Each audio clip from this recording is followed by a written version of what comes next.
Radio J.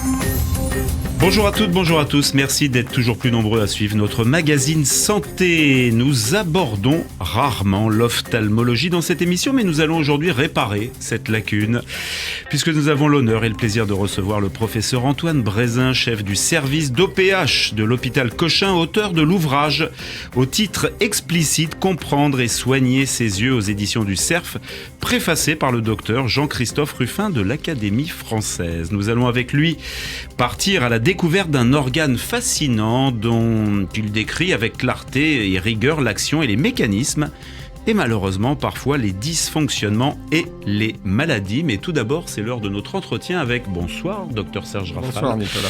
L'entretien de cette première partie de Réfoire. Radio J. Réfoire, Serge et Nicolas Rafal. Radio J. Bonjour à toutes, bonjour à tous, bonjour professeur Brézin, heureux et honoré de vous avoir parmi nous. Vous nous proposez un ouvrage très riche qui fait le point complet sur les dysfonctionnements et les maladies de l'œil que nous n'aurons malheureusement pas le temps de toutes évoquer. Je vous propose donc de parler principalement dans notre entretien de la cataracte et la DMLA. Nous dirons quelques mots du glaucome dans la partie magazine, probablement des uvéites. Pour la compréhension de notre entretien, pouvez-vous nous expliquer simplement l'anatomie et le fonctionnement de l'œil, organe fascinant qui est bien plus qu'un appareil photo sophistiqué, l'âme et la fenêtre de l'âme, écrivez-vous, et vous nous expliquerez comment on explore cette formidable mécanique de précision. Alors voyons les différentes structures qui composent l'œil. Merci beaucoup pour votre invitation. Effectivement, l'œil est un organe fascinant. La manière dont nous l'analysons en tant qu'ophtalmologiste, c'est en suivant les rayons lumineux. Un peu comme dans un appareil photo. Alors, autant les appareils photo n'étaient pas des petites pastilles au dos des smartphones, mais autant des vrais appareils photo quand il y avait un objectif, un diaphragme et puis une pellicule. Eh bien, si on transpose ça au fonctionnement de l'œil, les rayons lumineux arrivent sur la cornée, qui va déjà les focaliser pour une grande partie. Puis ensuite, ils vont traverser un diaphragme, qui est l'iris, ce qui donne la couleur de nos yeux, passer à travers une lentille qui s'appelle le cristallin, celle qui, lorsqu'elle se pacifie, donne ce qu'on appelle la cataracte. Et la pupille La pupille, donc, c'est le centre de l'iris, c'est le milieu du diaphragme, voilà.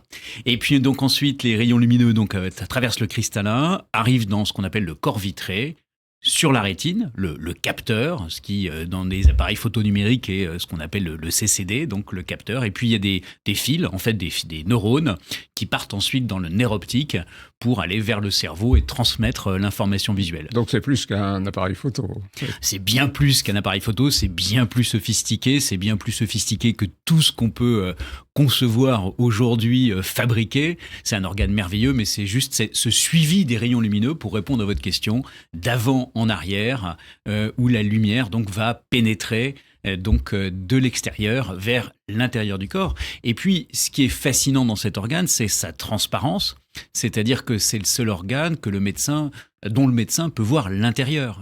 Un cardiologue, il peut pas voir le cœur, il le voit de manière indirecte avec des IRM, avec des coronarographies, avec des échographies, avec des électrocardiogrammes, mais il voit pas l'organe qu'il étudie. Nous, ophtalmologistes, nous avons un privilège extraordinaire, c'est que à la fois avec nos yeux, nous voyons l'organe, et puis on a aujourd'hui des outils d'imagerie absolument exceptionnels pour aller même au-delà de ce que nos yeux permettent de voir à l'intérieur de l'œil. Vous pouvez nous dire, professeur Brézin, un mot sur la production liquide dans l'œil, parce que c'est important, en particulier pour le glaucome.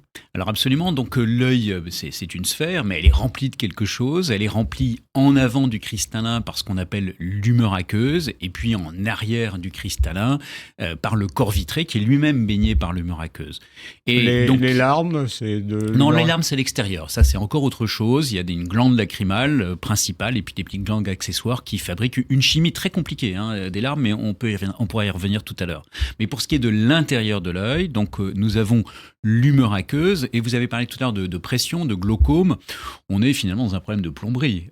Si on a trop de pression, c'est que la sécrétion d'humeur aqueuse va être trop puissante par rapport à la capacité d'évacuation de l'œil. Donc la pression intraoculaire va monter, et cette pression intraoculaire qui monte, elle est le facteur de risque principal d'une maladie qui s'appelle le glaucome. Il y a des filtres qui permettent d'éviter cette pression. Alors, donc l'humeur aqueuse est fabriquée, elle est ensuite excrétée et puis elle va s'écouler par un endroit très particulier, dans l'angle formé entre la cornée et l'iris, à travers une structure très fine qui a des mailles qui s'appelle le trabéculum. Et ces mailles peuvent parfois être plus ou moins imperméables, en tout cas pas anormalement perméables, insuffisamment perméables. Et dans ces cas-là, on a toute une série de médicaments pour soit diminuer la sécrétion de l'humeur aqueuse, soit favoriser son excrétion. Et on a même dans les cas les plus compliqués des techniques au laser ou des techniques chirurgicales pour favoriser cette excrétion lorsque la pression est trop importante, donc dans ces glaucomes, en tout cas dans la forme la plus courante de glaucome. Comment, professeur Brézin, on explore actuellement l'œil ?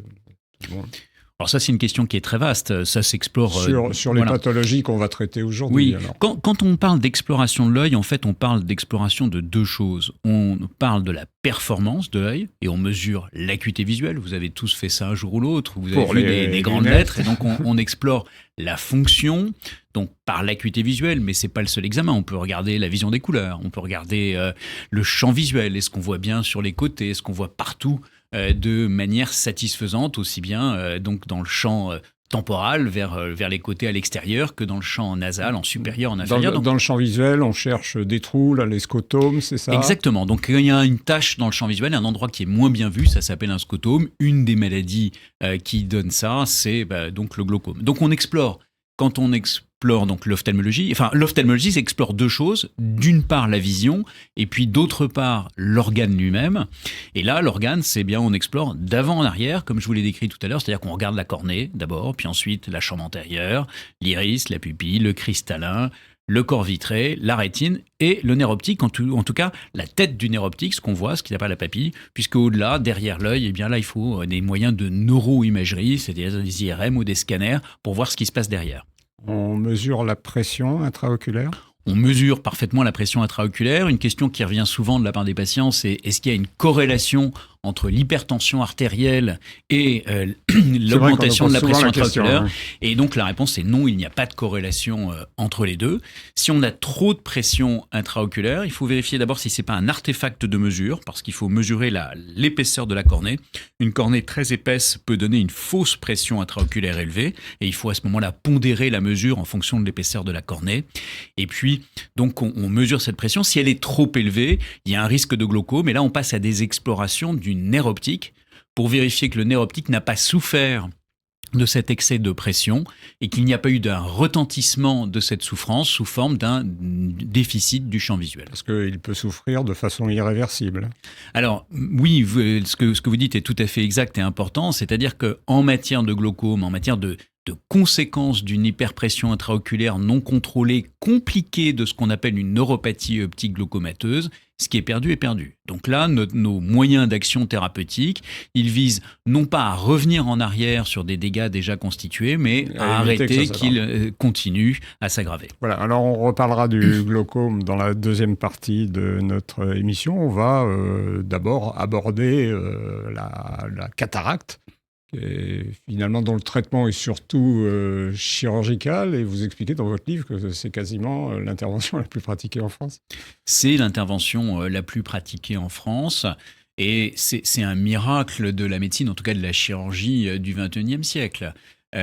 On a tous envie de vivre vieux, mais ce qui est nouveau dans la vieillesse, c'est qu'aujourd'hui, on vit vieux en voyant, grâce à l'ophtalmologie, en entendant, grâce aux prothèses auditives, en marchant, grâce aux prothèses de hanche. Et donc, si vous voulez, c'est une révolution. Autrefois, conduire une voiture après 80 ans, c'était exceptionnel. Aujourd'hui, c'est d'une banalité totale. Et c'est vraiment grâce au progrès de la chirurgie de la cataracte qui ont fait que ça reste une chirurgie. Donc, avant de parler de la chirurgie, professeur Brézin, vous pourriez nous expliquer ce qu'est la cataracte? Bien sûr, je vais y revenir. Donc, le cristallin est une lentille. Elle est transparente, un peu comme son nom l'indique, un cristal. Et avec le vieillissement, les fibres qui la constituent vont perdre perdre de leur régularité et ça va entraîner une perte de la transparence du cristallin. C'est inéluctable. On aura tous un jour la cataracte. La question, c'est est-ce qu'on l'a plutôt jeune ou bien est-ce qu'on l'a lorsqu'on est centenaire? Ça vient de cristal, ça vient, vous expliquer, ce sont les fibres qui sont espacées de façon régulière, voilà. Comme du cristal. Voilà, pour que la lumière traverse bien une structure, il faut que la structure, quand on regarde au microscope électronique, que les constituants qui la composent soient parfaitement réguliers. Et bien, malheureusement, quand on vieillit, les choses s'altèrent et cette régularité parfaite va s'altérer de différentes manières et ça va entraîner une perte de la transparence du cristallin. C'est fréquent, professeur Brézin. Selon l'assurance maladie, j'ai vu que c'était 20% de la population après 65 ans et plus de 60% chez les plus de 85 ans.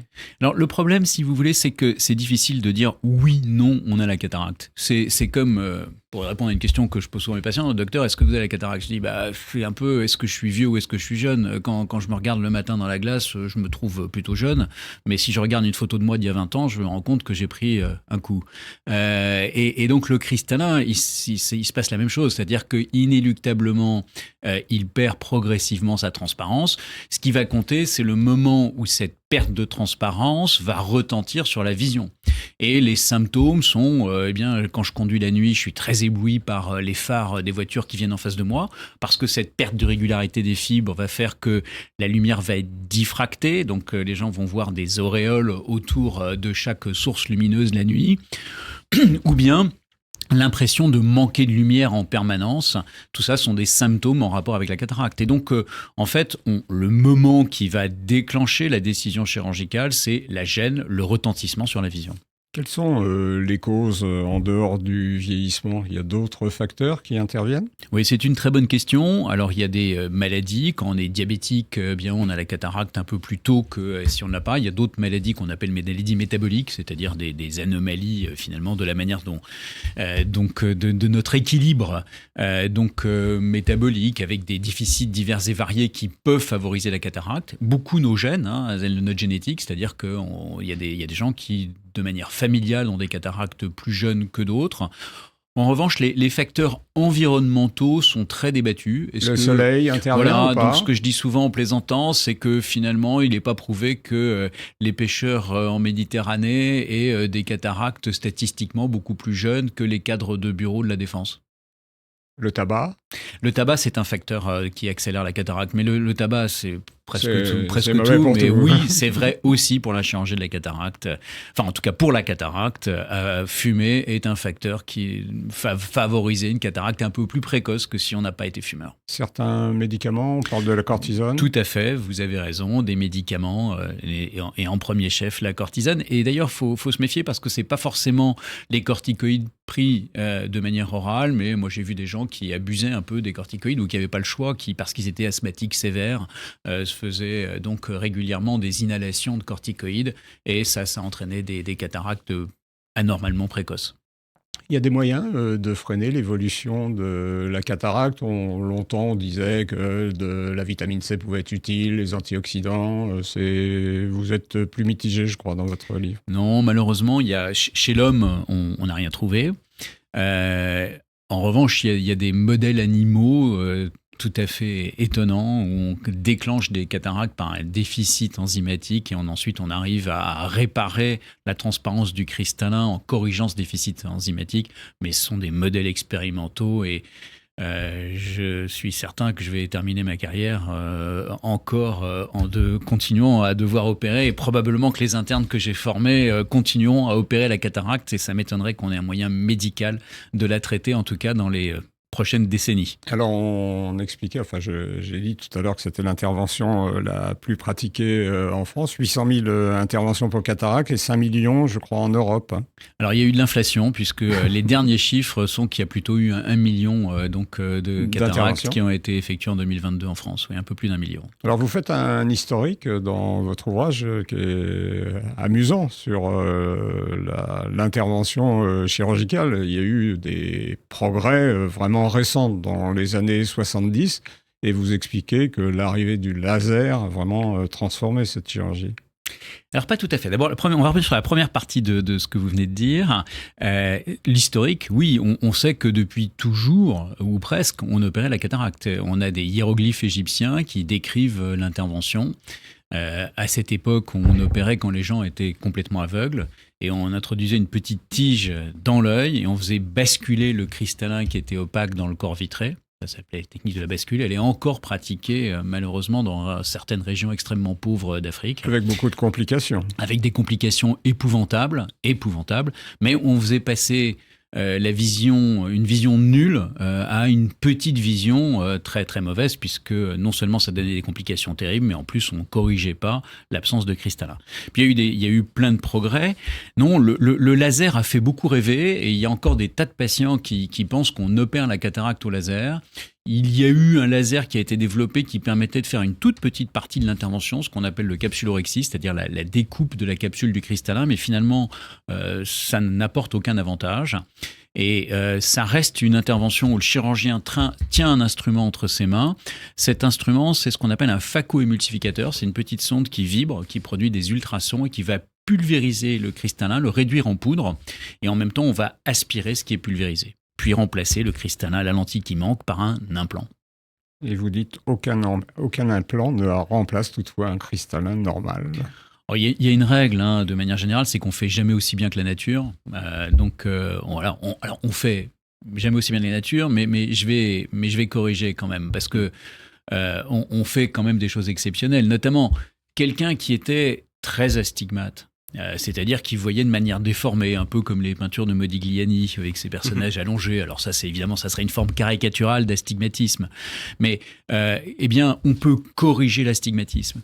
Quelqu'un qui était myope et qui souhaiterait ne plus être myope après l'intervention, on peut corriger la myopie. Quelqu'un qui était hypermétrope, on peut la corriger. On peut corriger tout ça à la fois. C'est-à-dire que la chirurgie de la cataracte en 2023, elle est devenue non seulement une chirurgie de la cataracte, mais en même temps ce qu'on appelle une chirurgie réfractive de la cataracte, c'est-à-dire que même si on ne fait pas aussi bien que la nature, dans ce domaine-là, on fait mieux que notre héritage génétique, puisque quelqu'un qui était myope et qui a toujours rêvé de voir de loin peut, après la chirurgie de la cataracte, voir de loin sans lunettes, s'il le souhaite. C'est une chirurgie qui est à la carte. Vous dites, c'est quand le patient a décidé et on lui demande en fait ce qu'il préfère. Voilà, donc une grande partie de la consultation pour chirurgie de la cataracte, c'est d'abord d'analyser les symptômes du patient. Est-ce que c'est le bon moment pour opérer ? Pas trop tôt, ça sert à rien. Il n'y a pas de chirurgie sans risque, même si c'est une chirurgie qui a fait des progrès absolument exceptionnels. Toute chirurgie est associée à un risque. Donc le bon moment, c'est le moment où le patient est gêné. Et puis ensuite, il y a cette discussion qui est quel est le souhait que vous souhaitez pour votre vision après l'intervention, avec plusieurs options. Quelqu'un qui est myope, il voit bien de près naturellement. Alors ça dépend du degré de myopie, mais une petite myopie, on peut lire le journal sans lunettes. Il y a des gens qui souhaitent conserver ça après la chirurgie de la cataracte. Puis il y a des implants qui permettent de voir à la fois de loin et de près, ce qu'on appelle des implants multifocaux. Il y a aussi des implants à profondeur de champ allongée. Ces implants offrent plusieurs distances focales, mais avec certains inconvénients. Ça peut être la perception de halo, ça peut être une diminution du contraste, et donc il faut à ce moment-là avoir un dialogue en consultation pour expliquer au patient que s'il souhaite à la fois une vision de loin et de près, d'abord il faut qu'il ait les conditions anatomiques qui le permettent, c'est-à-dire qu'il n'ait pas d'autres maladies oculaires, et puis qu'il soit prêt à accepter quelques petits défauts de vision qui viendront avec cette vision multifocale ou bien profondeur de champ augmentée. Passons maintenant, si vous le voulez bien, à une maladie de la rétine, la DMLA, donc maladie fréquente, je crois elle touche près de 8% de la population française. Elle est évidemment fréquente après 65 ans et on dit qu'elle est présente chez un octogénaire sur 3. C'est la plus fréquente des maladies de la rétine et puis celle qui fait peur. Oui, alors elle est, comme son nom l'indique, dégénérescence maculaire liée à l'âge. Il s'est passé quelque chose d'assez incroyable. Moi, quand j'étais jeune interne, la DMLA, ça occupait 2 pages d'un traité qui en faisait 500 sur l'ophtalmologie. Et tout simplement parce qu'on ne vivait pas aussi vieux. Et aujourd'hui, la prolongation de l'espérance de vie fait qu'on a vu arriver cette maladie, et tout simplement parce qu'on vit vieux et que la macula, donc le centre de la rétine, est un endroit qui est soumis à un immense stress. C'est là qu'arrivent les rayons lumineux. Il y a un métabolisme, c'est-à-dire une énergie consommée à cet endroit-là qui qui est vraiment très importante. C'est le cœur du réacteur, en quelque sorte, puisque l'acuité visuelle est vraiment dépendante de ce qui se passe au centre de la rétine. Et c'est un endroit qui souffre de cette activité permanente, des rayons lumineux, de ces agressions, et qui est un endroit de vulnérabilité particulier dans l'œil. Donc cette vulnérabilité, elle est liée à l'âge, et plus on vieillit, plus on a de chances d'avoir, ou de malchance d'avoir de la DMLA, sachant qu'il y a plusieurs formes. On peut agir sur certaines complications de la DMLA, ou en tout cas essayer de mitiger un peu les problèmes liés à la DMLA, et puis il y a des formes pour lesquelles on est beaucoup plus démuni. Mais on a des médicaments, professeur Brézin. Alors, on a un médicament qui s'administre par voie intravitréenne, c'est-à-dire qu'on fait des injections à l'intérieur de l'œil, et ça, c'est limité à une forme de DMLA, qui est celle qu'on appelle la DMLA humide, c'est-à-dire quand des vaisseaux anormaux se développent sous la macula, à ce moment-là, ça la déforme, ça la gondole, ça abîme énormément sa fonction. Et on a des médicaments qui, injectés à l'intérieur de l'œil, vont faire involuer, vont faire régresser ces néovaisseaux. Mais c'est au prix d'injections répétées. Il en faut en général 3 au départ, et puis ensuite, souvent, prolonger ce traitement. Les patients qui ont ces DMLA néovascularisés savent qu'ils doivent régulièrement retourner dans des centres d'ophtalmologie pour bénéficier de ces injections intravitréennes. Les espoirs dans la DMLA, ça sera quoi? Une rétine artificielle?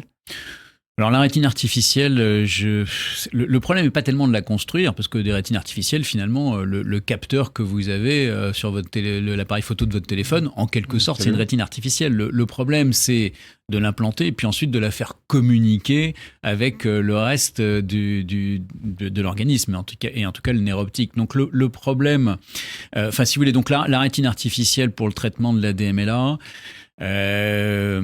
ça, c'est pas pour tout de suite, et je suis un peu dubitatif quant au fait que ça va résoudre le problème.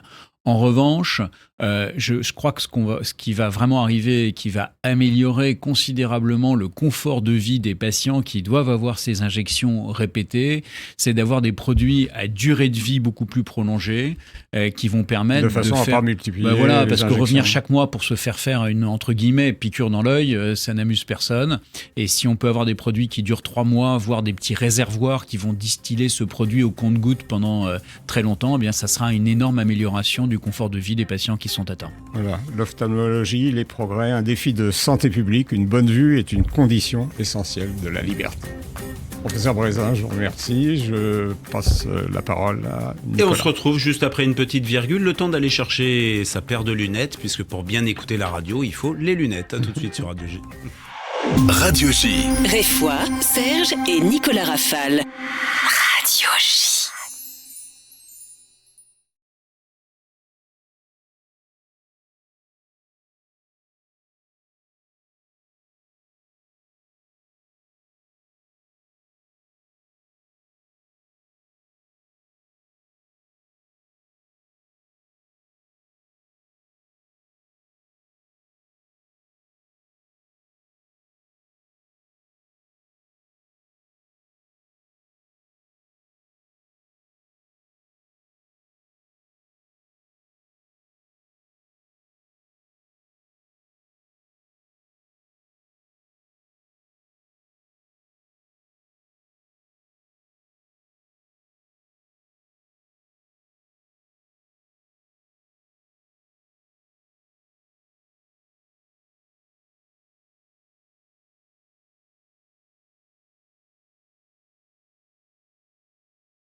Radio J. Réfoy, Serge et Nicolas Rafal. Radio J.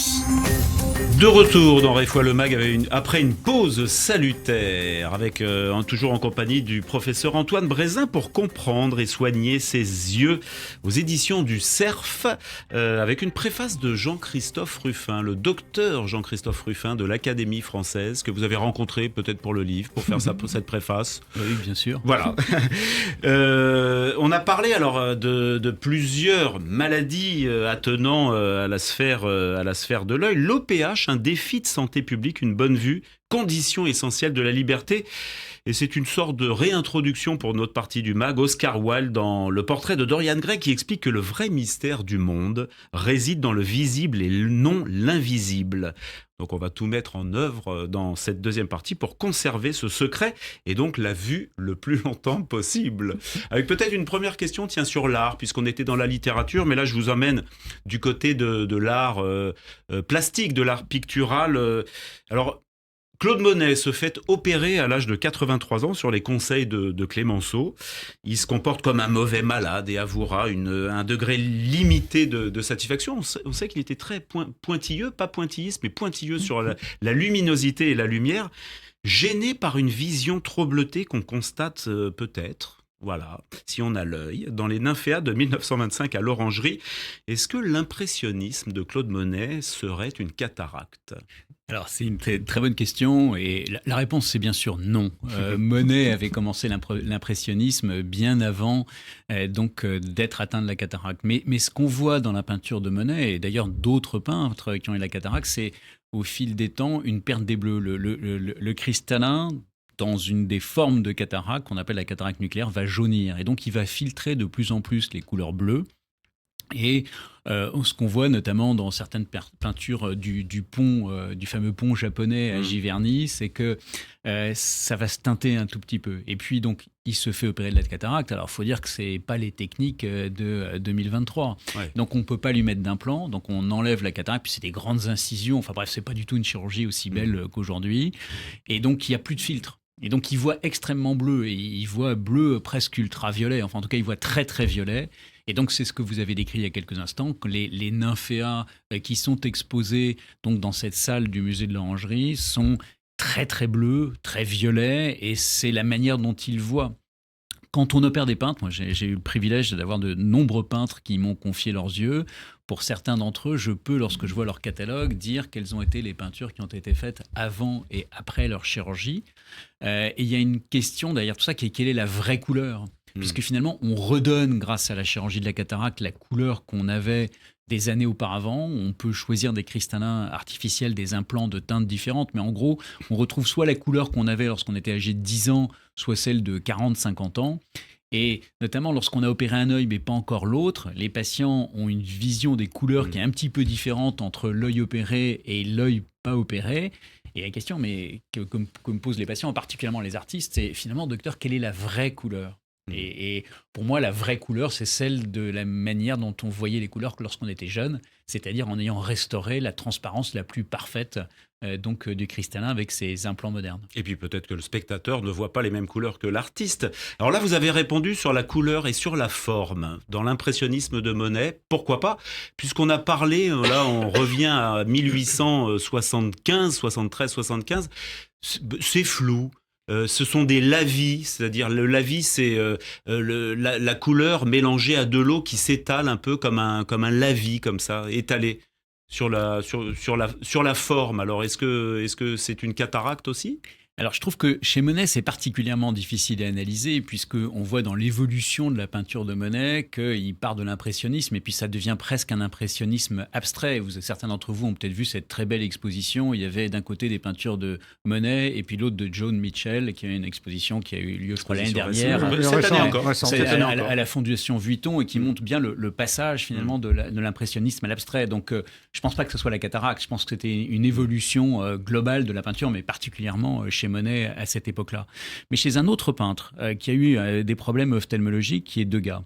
Quand on voit la manière dont Degas peint les tutus des danseuses, il y a une finesse du détail. Et puis Degas va avoir une maladie ophtalmologique sur laquelle on n'a pas tous les détails, mais qui était probablement pas une cataracte. Et ce qu'on voit sur les peintures tardives de Degas, c'est que les tutus des danseuses ne sont pas du tout peints avec la même finesse et la même précision dans l'œuvre tardive de Degas. Alors, pour ceux qui sont passionnés par ça, il y a un livre formidable, en anglais, mais qui s'appelle « L'œil de l'artiste », « The Eye of the Artist », qui est... Mais l'œuvre tardive de Degas, c'est surtout la photographie, parce qu'il ne peut presque plus peindre. Après les estampes, où là, il a utilisé des lavis, c'est-à-dire vraiment un étalement de l'eau sur la toile.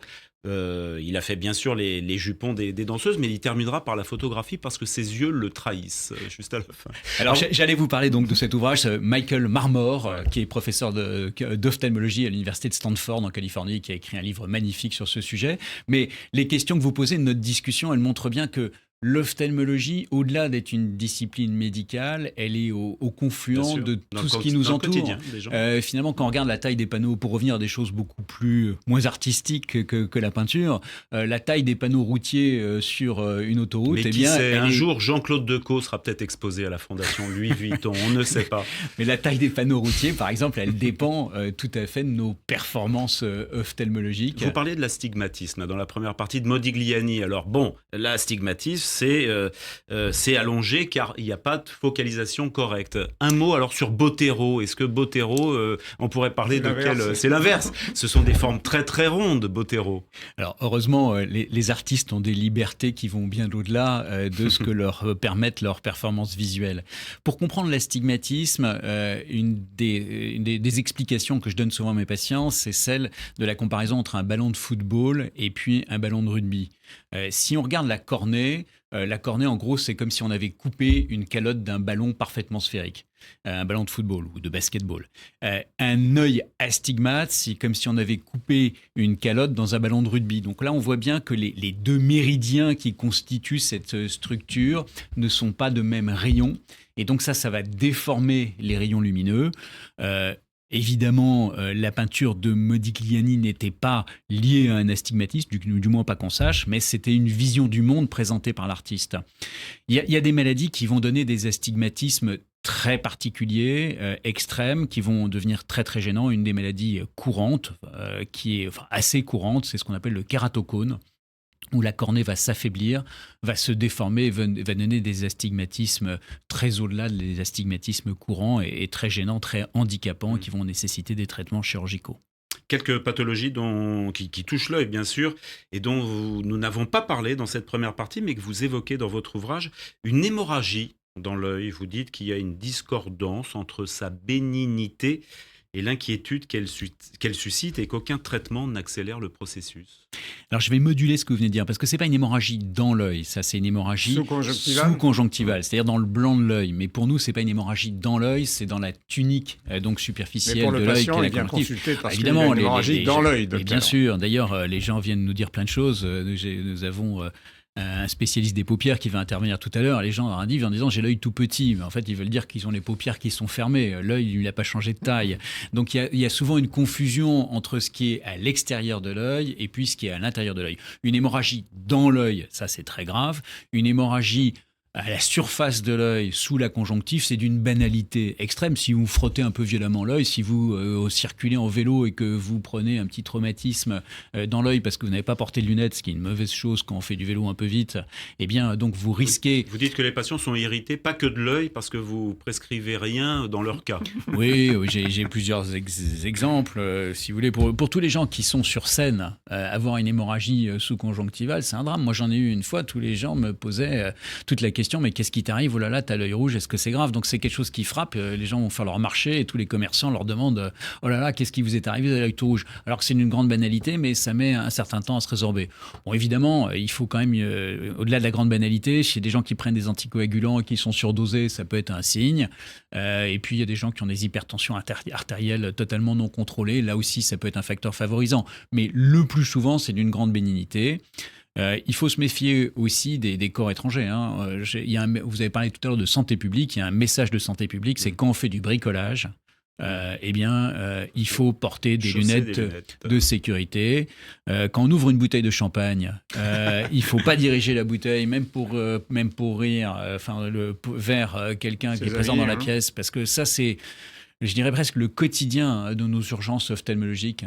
C'est un moment un peu festif qui se transforme en drame parce que le bouchon a été projeté avec haute vélocité et surtout s'il y a la petite partie métallique sur le bouchon. Il part à 800 km/h. C'est terrible. C'est vraiment, pour l'œil, c'est un drame. Les bouchons de champagne, le cidre, les feux d'artifice, les pétards, tout ça, c'est le quotidien de nos urgences ophtalmologiques. Les incidents de bricolage, et là il y a un message de santé publique, portez des lunettes de sécurité, faites pas n'importe quoi avec des bouteilles qui contiennent des bulles. Le daltonisme, on en parlait dans la première partie un petit peu, les couleurs, pourquoi ça touche plus les messieurs que les dames? Alors vous donnez un chiffre, 9% contre 0,5%. Oui. Alors ça va être un petit peu compliqué à expliquer, mais je vais essayer de faire un effort de simplicité. Donc les hommes ont un chromosome X et un chromosome Y. Les femmes ont 2 chromosomes X. La maladie, donc les gènes des pigments des couleurs sont contenus sur le chromosome X. Mais c'est une maladie récessive, c'est-à-dire que le chromosome X sain peut compenser le déficit sur le chromosome X qui a l'anomalie. Ce qui fait que pour les femmes, même si elles déficitent, l'autre chromosome X va venir le compenser. Mais pour les hommes, on n'a pas cette possibilité puisque le deuxième chromosome, c'est Y, qui ne va pas compenser le déficit. Donc c'est ce qu'on appelle une hérédité récessive liée à l'X, comme l'hémophilie. Vous savez, la famille des tsars de Russie a été touchée par ça et c'était transmis par les femmes et puis c'était les hommes qui étaient hémophiles. Bien, c'est la même chose pour la vision des couleurs et les troubles de la vision des couleurs. Vous avez parlé de daltonisme, ça c'est le nom de John Dalton qui avait le déficit le plus commun, c'est-à-dire une absence de différenciation entre le vert et le rouge. Eh bien, donc ces déficits sont extrêmement plus fréquents, vous l'avez dit, chez les hommes que chez les femmes pour les raisons que j'ai essayé d'expliquer. Je crois que vous en avez parlé dans la première partie, mais sur la presbytie, un impitoyable signe de vieillissement, est-ce qu'on peut la freiner ? Alors, c'est vrai que c'est la première manifestation, le premier signal envoyé par notre corps qui dit « vous êtes vieux ». Moi, j'ai pas compris que j'étais vieux jusqu'à tout d'un coup, je me suis rendu compte que j'avais du mal à lire, alors que j'avais l'impression que je courais aussi vite que voilà. Mais la presbytie, c'est inéluctable. Et à partir de 45 ans, la capacité d'accommodation va diminuer et puis elle va progressivement complètement diminuer jusqu'à se perdre complètement entre 60 et 65 ans. Alors, est-ce qu'on peut la diminuer ? La réponse, c'est non. C'est-à-dire que ce qui est vrai pour l'entretien de ces muscles des membres inférieurs lorsqu'on monte les escaliers au lieu de prendre l'ascenseur en disant je vais m'entretenir, ça marche pas pour donc la presbytie, c'est-à-dire que si vous faites des efforts pour essayer de lire sans lunettes, eh bien vous allez juste lire moins vite, moins bien, vous fatiguer, mais vous n'allez pas être moins presbyte. Et malheureusement, on ne peut rien faire. Pas parce qu'on mange que des légumes bio ou plutôt que des frites et du ketchup qu'on va être moins presbyte que si on ne peut rien. En gros, on ne peut rien faire si ce n'est porter des lunettes. Et puis le jour de la chirurgie de la cataracte, éventuellement discuter un implant multifocal si on le souhaite. On a parlé du vieillissement, professeur Brézin. La préoccupation qu'on peut avoir là actuellement, c'est plutôt les enfants qui sont en permanence avec un écran au bout du nez. Ça a des conséquences ophtalmologiques. Les lumières bleues. Alors, c'est avant, on va parler peut-être de la lumière bleue après, mais la question que vous posez, c'est un énorme problème de santé publique. Notamment, il y a eu des chiffres spectaculaires en Chine. Il y a eu des villes de Chine où il y avait, dans les études statistiques, jusqu'à 80 ou 90% des enfants qui étaient extrêmement myopes. Au passage, on est sur Radio J, il y a certaines yeshivas dans lesquelles les enfants sont en permanence soumis à des efforts visuels de près sans jamais solliciter leur vision de loin. Et on retrouve aussi dans ces populations d'enfants qui ne sont pas suffisamment en activité extérieure, exposés à la lumière du jour, des chiffres de myopie à la fois sur le plan de la fréquence extrêmement importante et des myopies très fortes. Donc il y a eu des campagnes de santé publique qui ont été lancées en Chine pour forcer les enfants à aller jouer dehors. Et encore un dernier mot sur ce sujet. Bien sûr. Je fais partie d'une génération où les parents disaient à leurs enfants rentre à la maison, viens faire tes devoirs. Eh bien aujourd'hui, le message éducatif, c'est arrête de regarder ton smartphone, va un peu jouer au foot dehors, ça va faire du bien à tes yeux. Et les grands-mères, professeur Brézin, qui interdisaient de lire dans le noir, c'était mauvais ça pour l'œil ou Alors, dans le noir, je ne sais pas très bien. Je ne suis pas sûr que le faible éclairage ait été vraiment un facteur de développement de la myopie. Ce qu'on sait, c'est que solliciter ces efforts, les efforts en vision de près en permanence, sans jamais être exposé à la lumière extérieure et à la sollicitation de la vision de loin, en fait, ça va induire une adaptation de l'œil et donc un excès de myopie. Donc c'est plus le fait de lire de près que les conditions d'éclairage en fait. Alors, c'est très difficile d'analyser parce que vous voyez, il faut suivre les gens pendant longtemps, mais on pense que c'est vraiment l'effort visuel de près. Ce qu'on sait, c'est par exemple dans des populations des Inuits, que vous savez par exemple le Groenland, c'était une scolarisation qui a été induite par les Danois. Et les Danois avaient regardé un peu la population des Inuits avant donc la scolarisation. Il y avait presque aucun myope. Et puis ils scolarisent les enfants, ils leur apprennent à lire. Et une génération plus tard, ils ont presque un tiers d'enfants qui sont myopes. Donc voilà, donc il y a un vrai sujet de santé publique et il faut que les enfants soient exposés à la lumière naturelle, aillent jouer un petit peu dehors et qu'ils ne passent pas leur temps sur leur smartphone. Au-delà du fait que, bien au-delà de l'ophtalmologie, il y a d'autres compliqué sujets. Parce qu'on recevait la directrice, la présidente de l'Alliance israélite universelle hier matin sur Radio J. Elle disait que pour soulager le dos, les scolioses des enfants, les 10 kilos de cartable, on allait aller vers une digitalisation dans les écoles qui allait soulager le dos, mais peut-être faire travailler davantage les yeux.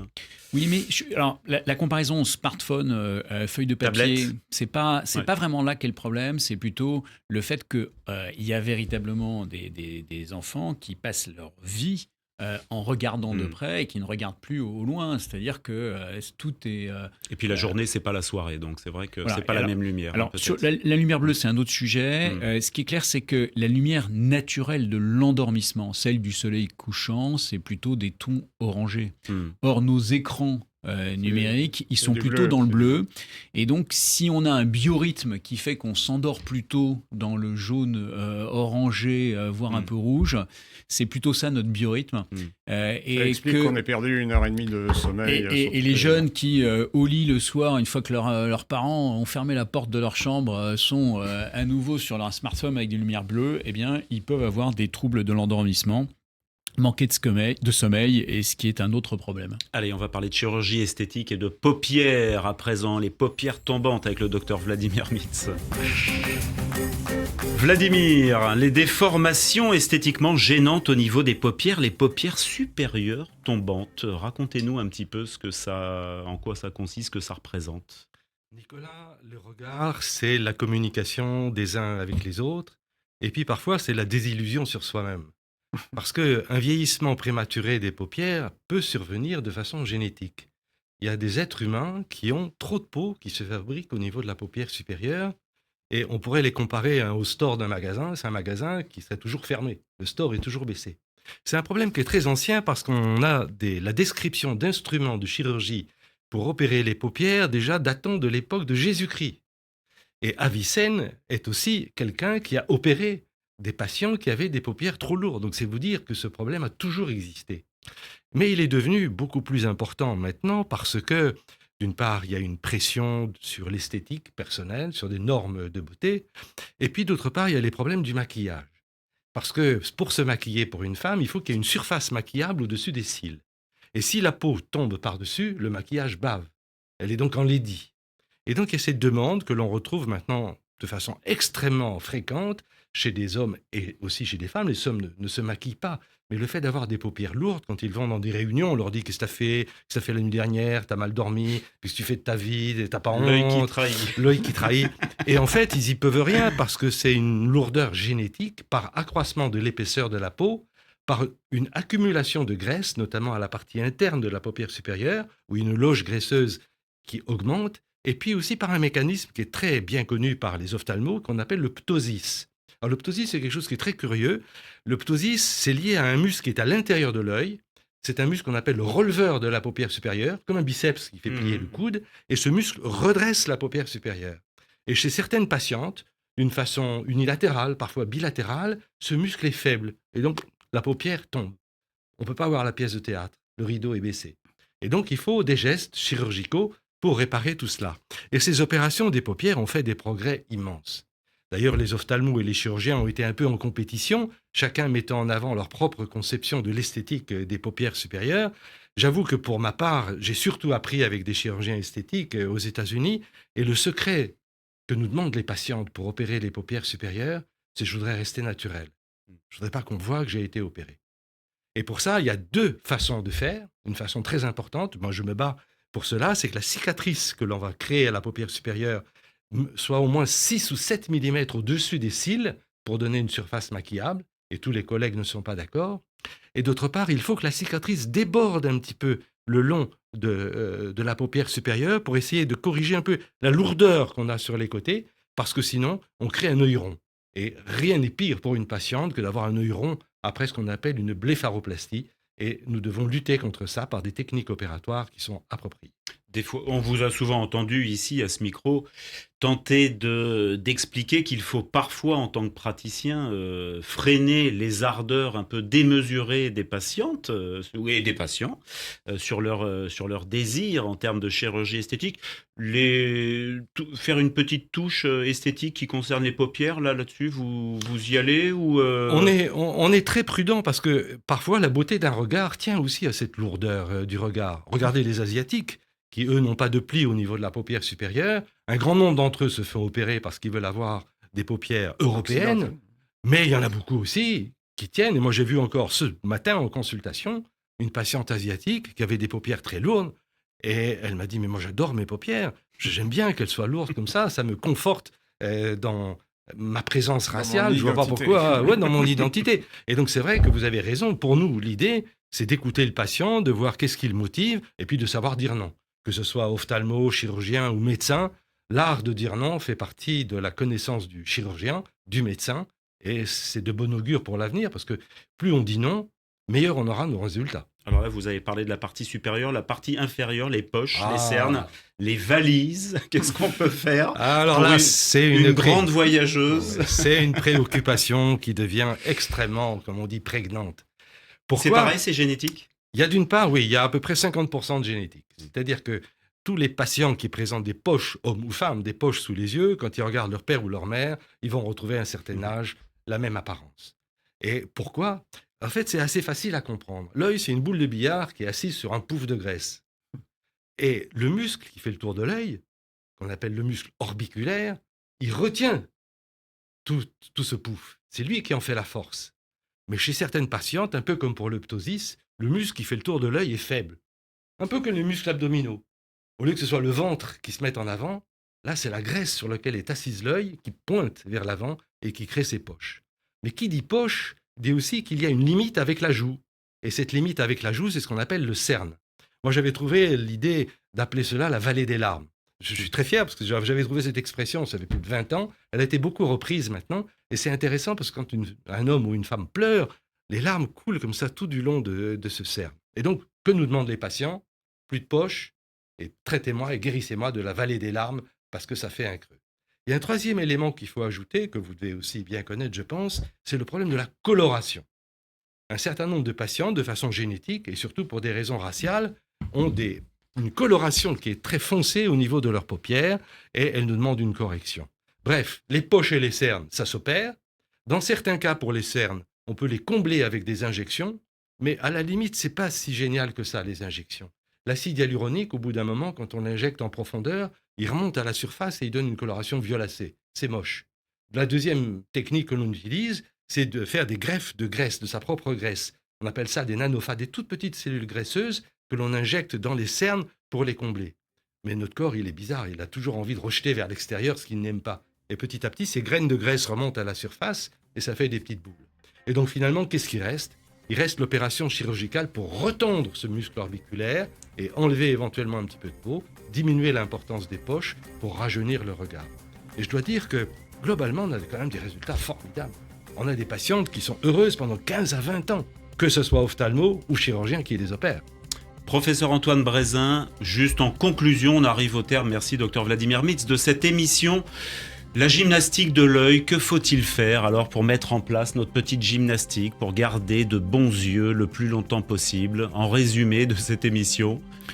Non, je vais vous décevoir, il n'y a pas de gymnastique à faire, ce qui est vrai pour la cardiologie, c'est-à-dire qu'il est bien de s'entretenir, c'est bien de prendre l'escalier plutôt que de prendre l'ascenseur, c'est pas vrai pour l'œil, il faut lire des bons livres. Je pensais que vous alliez me dire, il faut lire ce livre. J'ai pas eu. En tout cas, il faut lire des bons livres. Comprendre et il faut avoir une vie équilibrée, c'est toujours un peu la conclusion de équilibrée, l'émission bien médicale. manger. C'est-à-dire que bien manger, on ne sait pas très très bien, il ne faut pas fumer. Et voir de belles choses dans la vie, voilà, être positif. Il faut lire des bons livres, Plutôt en rose. mais il faut aussi aller se promener un peu en forêt et regarder les oiseaux sur les branches pour avoir Pourquoi pas d'aller en extérieur. Et ben voilà, à l'extérieur, les oiseaux. Merci, professeur Antoine Brézin. Je rappelle le titre de votre ouvrage, Comprendre et soigner ses yeux, préface de Jean-Christophe Ruffin, aux éditions du Cerf. C'était un plaisir de vous recevoir. Merci, docteur Mitz. Merci, docteur Serge Rafal. Et à la semaine prochaine pour un nouveau numéro de Réfois. Radio J. Réfois, Serge et Nicolas Rafal.